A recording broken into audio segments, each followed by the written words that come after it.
I was asked, after describing modes, which are scales, how do you use these modes, these patterns?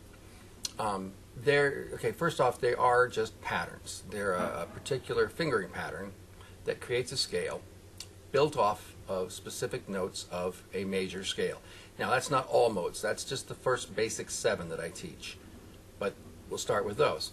So if you have the key of C, say for instance, which has no sharps or flats, and you start your scale on a bottom string on a C, then you're going to be going, C, D, E, F, G, A, B, C, and so on across the neck.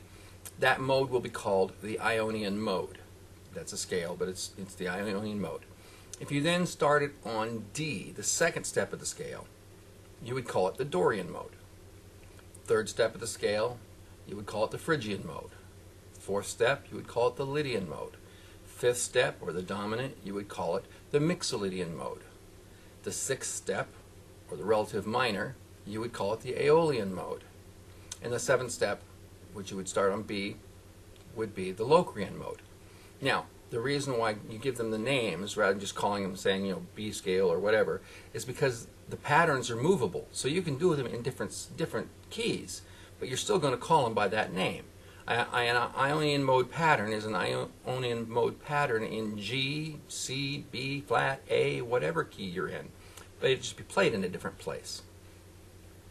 But okay, so how do you use them? You learn the patterns. Once you've got them memorized and you know how to go across the neck playing them, how do you use them? Well, the way you would use them is if you're trying to move around the neck and stay in the same key. It helps to know what key you're in, but say you're in the same key. Say you're in the key of F with one flat, B flat. Okay? F, lowest fingering note I can do here. Okay, it's going to be.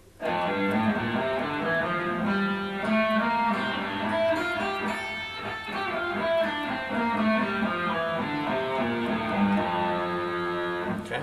It's Ionian mode. F major scale.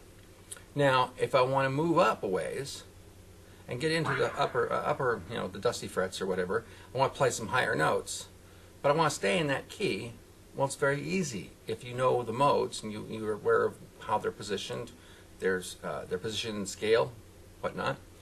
So you're down here with the F. Okay, I want to go up higher. Well, I can pick any note really, but say it should be in the key. But say, let's say B flat. Okay. Okay, so B flat in the key of F is what? F, G, A, and B. It's the fourth step. So that's going to be the Lydian mode. So then all I have to do is find my B flat, play my Lydian mode.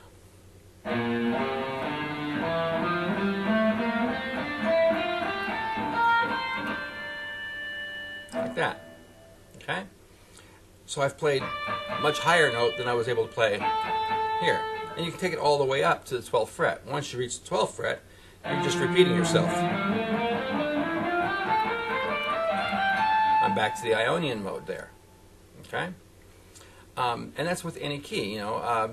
You can, as long as you can remember what step or count steps, you're pretty much set up. And really, you can get used to even memorizing where what the steps are. I mean, if you're in the key of C, you can either count, okay, C, D, E, F, G, okay, G is number 5, or you can just remember that, in the key of C, F is 4, G is 5, A is 6 because it's the relative minor, those little things. And then it's just a matter of seeing where you're going. And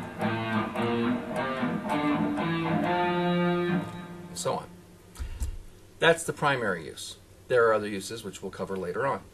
Take it easy.